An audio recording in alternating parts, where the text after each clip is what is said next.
नमस्कार दोस्तों, आप सभी को बहुत बहुत स्वागत है मेरे अपने यूट्यूब चैनल में। वीडियो पसंद आता है तो लाइक शेयर करके सब्सक्राइब करना बिल्कुल ना भूलें।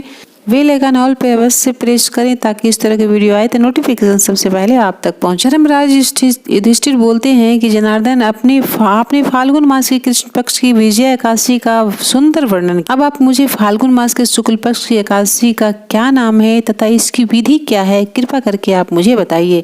कहते हैं राजन, फाल्गुन मास के शुक्ल पक्ष की एकादशी को आमल की एकादशी, रंग वाली एकादशी के नाम से जाना जाता है। मनुष्य इस व्रत को धारण करता है, उसके जीवन में सभी पाप नष्ट हो जाते हैं, 1000 गौदान के बराबर फल की प्राप्ति होती है। हे राजन, अब मैं आपको महर्षि वशिष्ठ जी द्वारा राजा मांधाता की को बताता हूँ, इसे ध्यान पूर्वक सुने। कथा के अनुसार एक समय की बात है कि राजा मांधाता कि हे वशिष्ठ जी, यदि आप मुझ पर कृपा करके ऐसी व्रत की कथा कहिए जिससे मेरा कल्याण हो। ऋषि बोले कि हे राजन, सब व्रतों में उत्तम और मोक्ष प्रदान करने वाली आमल की एकादशी का व्रत का वर्णन मैं आपसे करता हूँ, जो सुने। वैदिश नाम का नगर था जिसे ब्राह्मण, क्षत्रिय, वैश्य, शूद्र चारों वर्ण आनंद सहित रहते थे। इस नगर में वेद ध्वनि गूंजा करती थी। उस नगर में कोई भी नास्तिक, पापी, दुराचारी नहीं था। उस नगर में चैत्ररथ नाम का एक चंद्रवंशी राजा राज्य करता था। वह अत्यंत विद्वान था। सभी नगरवासी विष्णु भक्त थे। स्त्री, पुरुष, वृद्ध, जवान सभी एकादशी का व्रत किया करते थे। एक समय फाल्गुन मास की शुक्ल पक्ष की अमल की एकादशी, उस दिन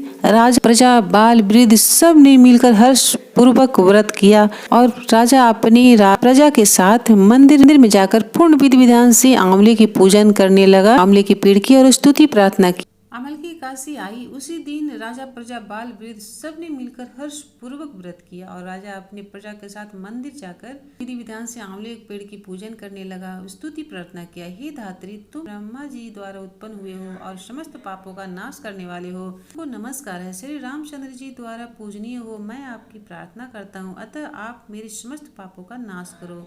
ऐसा करके रात्रि जागरण किया। रात के समय वहाँ एक बहेरिया आया जो अत्यंत पापी और दुराचारी था। वह अपने परिवार का पालन जीव हत्या करके किया करता था। भूख और प्यास से अत्यंत व्याकुल वह बहेलिया मंदिर के कोने में बैठ गया और विष्णु भगवान तथा एकादशी महात्म की कथा सुनने लगा। इस प्रकार उसने रात्रि जागरण सारी रात जागकर बिताई।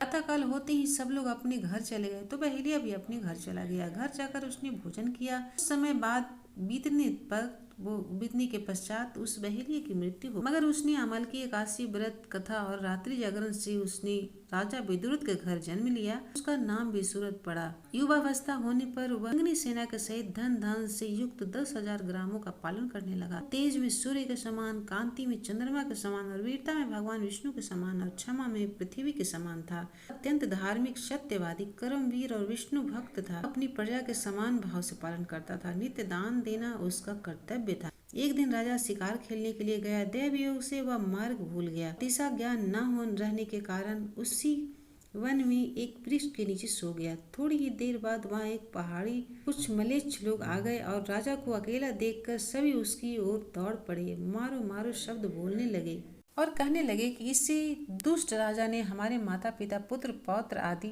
अनेक संबंधियों को मारा है, इसे देश से निकाल दिया है। ऐसा कहकर वो मलेच्छ ने राजा को मारने के लिए उसके ऊपर अनेक प्रहार के शस्त्र फेंके, परंतु वे सारे अस्त्र शस्त्र राजा के शरीर पर गिरते ही नष्ट हो जाते और उनका वार पुष्प के समान प्रतीत होता और वे प्रहार उन्हीं लोगों पे गिरने लगा था। तो उसी समय राजा का शरीर से एक दिव्य स्त्री उत्पन्न हुई। वह स्त्री अत्यंत सुंदर थी। उसकी आंखों में लाल लाल अग्नि रही थी, उबल रही जैसे दिख रही थी। तभी वह स्त्री उन मलेच्छों को मारने दौड़ी और थोड़ी ही देर में सब मलेच्छों को काल के गाल में पहुंचा दिया। जब राजा सोकर उठा तो उसे मलेच्छों को मरा हुआ देखकर विचार करने लगा, इन शत्रुओं को किसने मारा होगा? इस वन में कौन मेरा हितैषी रहता है? वह ऐसा विचार कर ही रहा था, तभी आकाशवाणी हुई कि हे राजा, इस संसार में विष्णु भगवान के अतिरिक्त तेरी कौन सहायता कर सकता है? ऐसा सुनकर राजा उस आकाशवाणी को सुनकर अपने राज्य में गया और सुख पूर्वक राज करने लगा। जिस तरह भगवान विष्णु राजा के ऊपर कृपा दृष्टि बरसाई, सब की इस तरह की सभी पे कृपा दृष्टि बनाए रखे,